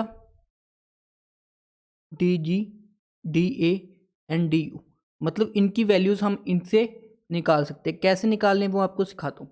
जैसे हमने DH चेंज इन इंथैल्पी निकालना है, तो वो कैसे निकालेंगे? आपको सबसे पहले देखना है H को, ठीक है। H के साइड में क्या है? P एंड S है। H के साइड में क्या है? P एंड S है। तो आपको DS एंड DP लगा देना है। क्लियर आया? अब S के सामने क्या है हमारे पास? S के सामने देखो TR है, P के सामने क्या आ रहा है? VR है। तो TDS प्लस VDP। अब साइन कैसे डिसाइड करना है कि पॉजिटिव आएगा या नेगेटिव? अब मुझे देखो, जो डिफरेंशिएशन वाली टर्म है DS एंड DP, उसको देखो। अगर उनकी तरफ एरो आ रहा है, देखो एरो किसकी तरफ आ रहा है? T और V की तरफ आ रहा है। जब भी T एंड V की तरफ आएगा तो हम नेगेटिव लेंगे। बट यहाँ पे एरो क्या है? DS है और DP है, तो इनकी तरफ एरो नहीं आ रहा तो पॉजिटिव पॉजिटिव लेंगे, ठीक है। जिनको नहीं समझ आया, ठीक है, क्या एक्सप्रेशन बन जाएगा हमारे पास? TDS प्लस VDP, ठीक है। चलो नेक्स्ट ट्राई करते हैं। जैसे DG का एक्सप्रेशन निकालना हमने, तो हम क्या करेंगे? G के साइड में क्या है? P एंड T है, तो यहाँ पे लेंगे DP और DT। अब P के सामने क्या आ रहा है? VR है, तो VDP। T के सामने क्या आ रहा है? SR है, तो यहाँ पे क्या ले लेंगे? S ले लेंगे। आई थिंक क्लियर हो चुका होगा। अब P की तरफ एरो आ रहा है या नहीं आ रहा? ये एरो V एंड T की तरफ आ रहा है, मतलब P की तरफ तो नहीं आ रहा, तो यहाँ पे पॉजिटिव। यहाँ पे T की तरफ आ रहा है क्या? बिल्कुल आ रहा है एरो, तो यहाँ पे क्या लेंगे? नेगेटिव लेंगे। आई थिंक ये भी क्लियर हो चुका होगा। DG का एक्सप्रेशन, तो यहाँ से DA का एक्सप्रेशन क्या आ जाएगा? A के साइड में क्या है? V एंड T है, तो यहाँ पे हम लिखेंगे DV एंड DT। अब B के सामने क्या आ रहा है? P एंड T के सामने क्या आ रहा है? S। अब जो साइन है, यहाँ पे भी नेगेटिव लगेगा और यहाँ पे भी क्या लगेगा? नेगेटिव लगेगा। मतलब एक्सप्रेशन क्या आ जाएगा? Minus PDP minus SDT, because DV की तरफ भी साइन आ रहा है जो वाला एरो, और डी टी की तरफ भी क्या आ रहा है, एरो आ रहा है। सिमिलरली डी यू का एक्सप्रेशन क्या आएगा हमारे पास, देखो साइड में क्या है, d s and d v है। अब देखो एस के सामने क्या आ रहा है टी, एंड वी के सामने क्या आ रहा है हमारे पास पी। अब एस की तरफ एरो नहीं है, ठीक है, एस की तरफ एरो नहीं है तो यहाँ पे तो पॉजिटिव आ जाएगा, वी की तरफ एरो है तो यहाँ पे क्या आ जाएगा, नेगेटिव आ जाएगा। तो इस तरह से हम क्या रिप्रेजेंट कर सकते हैं, चेंज इन एनर्जी टर्म्स। ये सेकंड जो इसका पार्ट होता है डेट इज मैक्सवेल रिलेशंस। तो मैक्सवेल रिलेशंस को भी हम इसकी हेल्प से ड्राइव कर सकते हैं। तो ये आपके बोथ फिजिक्स एंड केमिस्ट्री के अंदर क्या आएंगे, काम आएंगे। तो आपको वही वर्कशॉप बनाना है, फिर से स्क्वायर बनाना है। Satya Prakash very tired, hey God A U. तो एज इट इज़ आपने वैसे ही बनाना है, एक दो और प्रैक्टिस करोगे हो जाएगा। अब मैक्सवेल रिलेशंस बनाने हैं। मैक्सवेल रिलेशन के लिए कैसे करना है आपको, जैसे पहले हम बना रहे हैं, अगर आप यहाँ से ये दोनों ले रहे हो, d del s by del v ले रहे हो, मतलब इधर मूव कियो, तो यहाँ से भी इधर मूव करो, इसके इक्वल हो जाएगा del p by del t. अब देखो अगर हम del s by del v किया है हमने यहाँ पे, तो कांस्टेंट तीसरा फैक्टर आएगा डेट इज टी। तो del p by del t किया है, del p by del t किया है, तो यहाँ पे कांस्टेंट क्या आएगा, वी। क्लियर है, आई थिंक सबको क्लियर हो चुका होगा। अब यहाँ पे हम साइन कैसे डिसाइड करेंगे, साइन जो ऊपर टर्म है न्यूमिनेटर की वाली टर्म से हम डिसाइड करेंगे। यहाँ पे डी एस है और यहाँ पे डी पी है, एस की तरफ साइन आ रहा है या नहीं आ रहा, नहीं आ रहा, तो यहाँ पे लगाएंगे पॉजिटिव, और पी की तरफ भी नहीं आ रहा तो यहाँ पे भी क्या लग जाएगा, पॉजिटिव लग जाएगा। मतलब यहाँ पे साइन कौन बताएगा, ऊपर वाला। ठीक है, अब हम सेकंड डिस्कस करते हैं। अब हम अगर यहाँ पे ये ले रहे हैं तो यहाँ से क्या लेंगे, एस बाई पी लेंगे। तो मतलब अगर हम लें value D v by d t, तो यहाँ पे क्या आ जाएगा, कांस्टेंट प्रेशर आ जाएगा, और यहाँ पे क्या आ जाएगा, del s by del p लिया हमने तो कांस्टेंट टी आ जाएगा, del s by del P at constant t. अब साइन ऊपर वाला बताता है, वी की तरफ साइन आ रहा है, ठीक है ना, तो यहाँ पे नेगेटिव, एस की तरफ नहीं आ रहा तो positive. I think second relation भी आपको क्लियर हो चुका होगा। अब थर्ड रिलेशन क्या होता है, मैं ग्रीन पेन ले लेता हूँ। अब पहले हम ऊपर से नीचे आए थे, अब हम नीचे से ऊपर जाएंगे ऐसे, ठीक है, यहाँ से भी नीचे से ऊपर जाएंगे तो क्या आएगा value, D V by D S जा del V by del S. अब कांस्टेंट क्या होगा, del V by del S लिया तो कांस्टेंट तीसरा फैक्टर हो जाएगा डेट इज पी, इसके इक्वल होगा del T by del P at constant S. अब साइन ऊपर वाला बताता है, वी की तरफ एरो आ रहा है तो नेगेटिव, यहाँ पे भी टी की तरफ एरो आ रहा है नेगेटिव, नेगेटिव नेगेटिव क्या हो जाएंगे, पॉजिटिव हो जाएंगे। तो रिलेशन क्या बन जाएगा हमारे पास, del B by del S at constant P is equal to del T by del P at constant S. I think ये वाला रिलेशन भी आपको क्लियर हो चुका होगा। ये फोर्थ में ले लेता हूँ कोई और कलर का पेन, ठीक है, ये वाला ले लेता हूँ। तो हम देखो ऊपर से नीचे आए, ठीक है, नीचे से ऊपर चले गए, अब हम इधर से इधर मूव करते हैं, तो यहाँ पे क्या आ जाएगा, del T by del v at constant s, del T by del v at constant s, del T by del v at constant s. तो यहाँ पे क्या आएगा, del p by del S at constant v, del p by del S at constant v. अब sign ऊपर वाला बताता है टी की तरफ नेगेटिव आएगा, पी की तरफ क्या आएगा, पॉजिटिव आएगा। तो ये क्या आ जाएंगे हमारे पास, चार मैक्सवेल रिलेशंस होते हैं, तो इनको हम क्या बोलते हैं, मैक्सवेल रिलेशंस। आई थिंक आपको क्लियर हो चुका होगा हम कैसे इजीली ड्राइव कर सकते हैं इस स्क्वायर की हेल्प से, ठीक है ना। और ये आपको physics as well as chemistry के अंदर बहुत काम आने वाले हैं। फिजिक्स में तो ये डायरेक्ट आपके एग्जाम में पूछ लेता है इनमें से कौन सा रिलेशन करेक्ट है, तो आप इन मैक्सवेल स्क्वायर की हेल्प से इनको ईजिली सॉल्व कर पाओगे। अब नेक्स्ट देखो, जो थर्ड एप्लीकेशन होता है that is absolute value of variable, absolute absolute value of variable, absolute value of variable, ठीक है। इसका क्या मतलब हुआ कि हम मैक्सवेल की हेल्प से, मैक्सवेल रिलेशंस की हेल्प से ये वाला ड्राइव कर सकते हैं, मतलब स्क्वायर की हेल्प से। मैंने फिर से स्क्वायर बना लिया, Satya Prakash very tired A God A U, ठीक है, इससे मैंने फिर से बना लिया।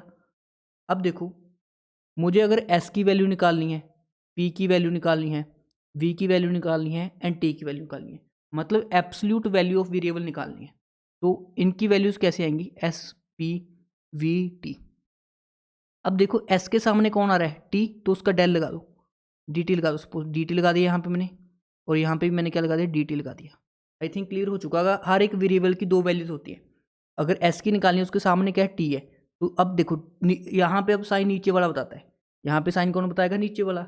जब हम एब्सोल्यूट वैल्यू वेरिएबल निकालेंगे तो टी की तरफ साइन आ रहा है, एरो आ रहा है, तो यहाँ पे भी नेगेटिव और यहाँ पे भी नेगेटिव। अब ऊपर क्या आएगा एंड कॉन्स्टेंट क्या आएगा, वही हमारा काम है। अब देखो टी आ गए, हम टी पे पहुँच गए, नीचे टी आ गया तो टी पे पहुँच गए हम। अब एक बार del G at constant P, मतलब with respect to G at constant P, तो उसके लेफ्ट में क्या है, with respect to A at constant B, del A at constant. I think ये आपको आ गया होगा, दोबारा से कराता हूँ। ठीक है, जैसे अब हमने पी की वैल्यू निकालनी, पी के सामने क्या है वी, तो नीचे डेल वी लिख दो, और यहाँ पे भी क्या लिख दो, डेल वी लिख दो। अब वी की तरफ एरो आ रहा है तो यहाँ पे भी नेगेटिव, यहाँ पे भी नेगेटिव। अब वी के एक तरफ क्या है, यू है एट कॉन्स्टेंट एस, यू है एट कॉन्स्टेंट एस, और दूसरी तरफ क्या है, ए है एट कॉन्स्टेंट टी, तो यहाँ पे ए लगा देंगे eight constant T. I think ये भी आपको क्लियर हो चुका होगा। अगर हमने वी की वैल्यू बतानी है तो वी के सामने क्या रहा है, पी आ रहा है, ठीक, पी की तरफ एरो नहीं आ रहा, तो यहाँ पे हम क्या लगाएंगे, पॉजिटिव साइन लगाएंगे। अब मुझे बताओ, पी की एक तरफ एच आ रहा है एट कॉन्स्टेंट एस, और सिमिलरली पी यहाँ पे आ जाएगा, तो एक तरफ आ रहा है G at constant T. I think ये भी आपको क्लियर हो चुका होगा। अगर हमने टी की वैल्यू निकालनी है, टेम्परेचर की एब्सोल्यूट वैल्यू निकालनी है, तो टी के सामने कौन आ रहा है, एस आ रहा है, तो यहाँ पे भी हम डेल एस लिख देंगे, और यहाँ पे भी हम क्या लिख देंगे, डेल एस।